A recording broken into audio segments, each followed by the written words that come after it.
Hello, this is John, host of the Prepared Mind channel.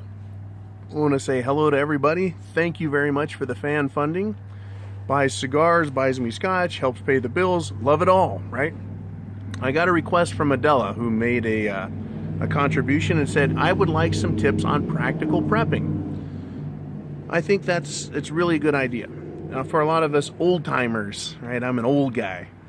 I got the old guy hair, the old guy glasses, the old guy stogie. We've lived an interesting life, but there's a lot of people who are new to prepping, and they don't really, or may not quite have a good handle on what happens and what they need to do. So I've got a great example to point to at this time, right? Right now, everybody underneath the Oroville Dam has left. They've been mandatorily evacuated because of the threat of that dam collapsing. How many people in that area were preppers? Did they do it right? Did they have everything ready in a trailer or everything staged in their house? Maybe those preppers, right, believe that they would just bunker in their homes in case shit hits the fan. But as far as I'm concerned, right, they made a critical error in that they didn't think that something like the dam breaking would be a problem for them, right, that would affect their things. So first off, I would like to say everybody, in addition to having food, water, shelter, clothing, a means of self-defense, need to have a plan, and not just one. What if you have to leave your location? Or what if the location that you need to go to when shit hits the fan is not viable, cannot be done? You need to have a secondary plan. Right? You need to have at least two plans. The reason I say that, and by plans I don't mean, surviving. We all know surviving is what we want to do, right? Making it through it. But a where to go and how to do it. Right? Plan A, plan B. You're in great shape if you have plan A, but to have a plan B, right? We now have an example. The preppers in the Oroville, California area now realize that maybe their plan wasn't such a good one. And to carry that a little further, just that idea of plans being ruined. When shit hits the fan, who will be managing all these dams, these reservoirs? Who will be managing the nuclear power plants? Who will be managing everything? No one, right? No one, except the most critical things that the continuity of government types need to have. That can cause secondary problems. Let's say preppers believe that they would go up to the Oroville Reservoir and fish and live up there with water, some safety, right? But if that dam breaks, or any dam breaks, or if they just open the spillways and drain the water, there goes your plan. You need to have a secondary plan. Another great example is that the people of Oroville, how much did they leave behind? Before I get into that, please subscribe if you haven't subscribed. Give this video and all Shit Hits the Fan prepper videos a thumbs up on this channel and every channel. At the end of the video, I'll have another recommended prepper channel to go check out their videos. You can tell them that I sent you or not, all right? But checking out other channels and getting other perspectives. If you're in the country, you may want to hear what urban preppers think, and vice versa. And if you're just a regular Joe, maybe you want to check out a tough guy channel, a real equipment-minded guy. But, that's just my recommendation. And it kind of goes along with Adela as well. Get out of your comfort zones and start thinking in a different way. Not because you're succumbing to fear porn or because you believe the world is going to end forever, but because it's a good idea. If you accept that the odds or the potential for shit hitting the fan to be real, then you need to be realistic about it. Realistic about what could happen and what you need to do, right, in planning. So how much did these people in Oroville leave behind? How many regular people left behind all of their food, property, things they couldn't take with them? How many of them took things they didn't need? There was a news story where a single mom had her 4 kids, I guess a dog or 2, and maybe a cat, and I believe a lizard, a gecko or something. And she's living in her car with her 4 kids. She had absolutely no plan. She had nowhere to go, and she's just going to live in her car until they figure out what to do with Orville. Odds are they're not going to figure it out, and there's going to be a threat of that dam breaking, at least through the end of winter. But what did people leave behind, and why did they have to leave it behind? If they were not prepared, if they did not have a plan, right, they just left. They left all their food behind. If they were planners or preppers, and that's really all a prepper is someone who is planning for the potentials of life. You plan for your retirement, I hope, right? You plan for next week and next month and next year, right? By doing your job well, by saving money, by investing in yourself and real things. But if you have no way to take, right, what you need with you, if you have to evacuate, literally have to evacuate, you're kind of messed up, right? This thing right here, this giant beast, right? I've got 4 different getting the fuck out of the way plans. 4 different plans. I've got my 5th wheel. I've got my trailer. I've got trucks. Literally, I have an extra truck. Right? I can fill the cargo beds of my trucks with everything that I need. My entire life's necessities, as it were.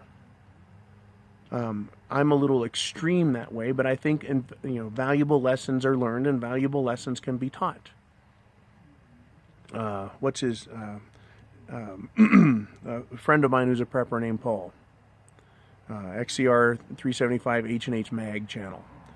He used to go out, and I'm sure he still does, plan every couple of weeks, or at least once a month. He practices packing his car, making sure that what he has and what he needs, he can take with him. So that in the event of an emergency, much like Orville, they were told, get out of town. Those people packed what they could up, probably useless shit. They probably didn't have a good plan. They certainly didn't know what they needed. And they just got out of there, and they left it all behind.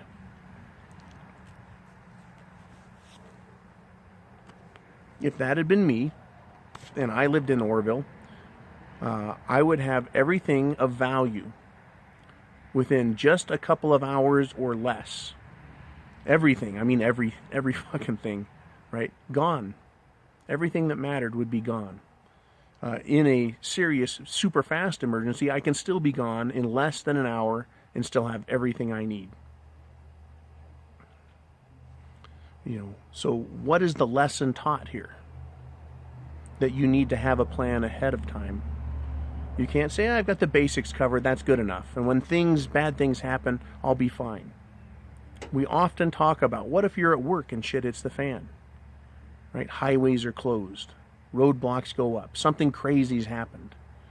Whether it's a grid down scenario that causes gridlock.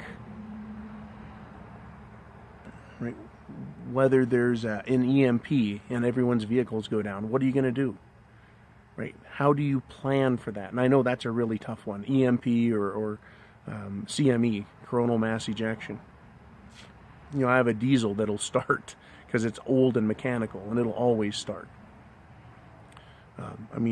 We can't all be prepared for everything. Not everyone is as extreme as me trying to cover everything, but maybe that's why this channel is very popular, because we discuss these ideas. And it really is popular because of you guys, right? Because you come here and you share in your comments, right? And I just bring up ideas and it starts conversations. And Adela has sent me some information in a timely fashion, at a time when I think it's really useful to learn this lesson. While the emergency is just in everyone's face, but it hasn't caused mass damage yet. We can all learn from that. Learn that lesson. Learn the lesson of what's happened at Orville so far. And if things get catastrophically worse, by golly, we're going to learn other great lessons. If that dam breaks, those people will be permanently displaced, along with Marysville, Yuba City, Woodland, parts of Sacramento, the entire Sacramento and Northern Valley system here in California. There's going to be huge lessons to learn from this if things get worse. So I want to invite you to think about it. And I want to thank you for coming to this channel to learn with me and to share your ideas and your concepts. And again, if we have mass permanent evacuation, those people, we're looking at anywhere from 100,000 people, maybe 1 million people, maybe more, several millions, who knows, are going to be displaced, and they're going to need to go to other areas, and they're going to tax the government systems, they're going to tax the schools, the food supply, fuel, rent, right? Places to live. It's going to really affect things negatively. It's going to give us a peek at what an overall shit it's the fan is like. Because that won't just be a tornado going through an area. And I don't want to underestimate or undervalue the loss that comes from a tornado. But once again, this is on a much larger scale if those dams break. Dam or dams. The other dam I'm talking about is Shasta. Shasta, of course, and then also the levee system in general throughout California, from Bakersfield all the way up to Mount Shasta. And that runs down through the center of the valley and then out into the San Francisco Bay.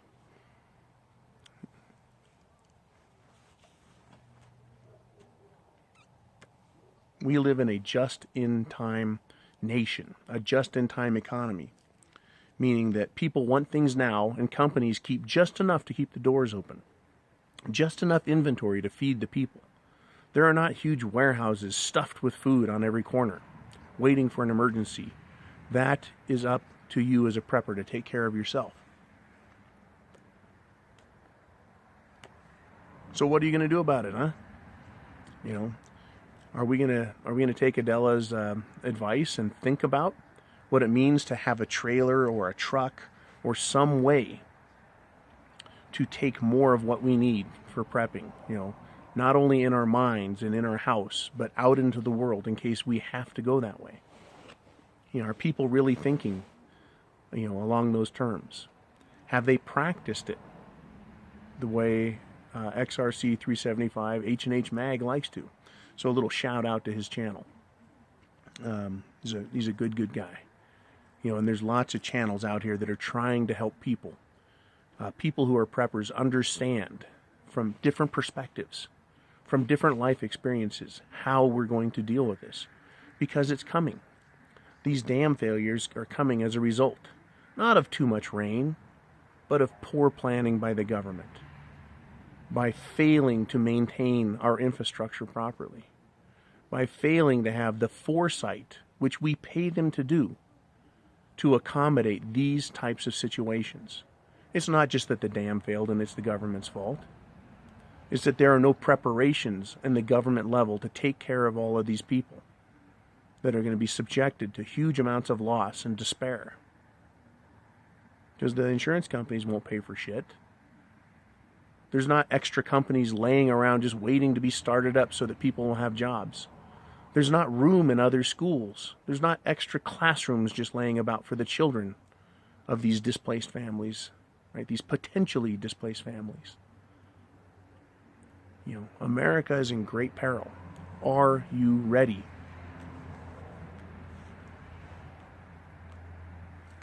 Are you ready? All right. I've got to go. I've got an important call coming through. I will talk to you guys later. Semper Fi, chance favors the prepared mind. Godspeed to you all. And please, please, be ready. Thank you for everything. Bye.